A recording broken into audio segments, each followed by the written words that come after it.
आपके लिए लेकर आए हैं 10-10 रुपए में। हमारा माल हम आइटम लेकर आए हैं आपके लिए 10-10 रुपए में। जी हाँ, हमारे आइटम 10 रुपए में, ज्वेलरी आइटम 10 रुपए में, कॉस्मेटिक आइटम 10 रुपए में, जैसे क्लिप 10 रुपए में, नेल पॉलिश 10 रुपए में, मक्खन 10 रुपए में, लेकर 10 रुपए में, लिपस्टिक 10 रुपए में, आगे लेकर पैसा ना वो खाओ खाओ ना ना ବେପାର ଜାଗା ପାଇଲେ ଖାଉ ରେ ଜାଗା ପାଇଲେ ମୁଁ କହୁଛି ଖାବ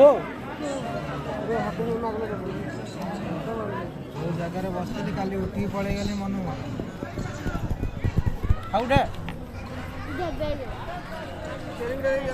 ଆଜି ଯୋଉଠି ବସିଛି ସେଠି 10 रुपए में, क्रीम 10 रुपए में, सब दुकान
ବସିଥିଲେ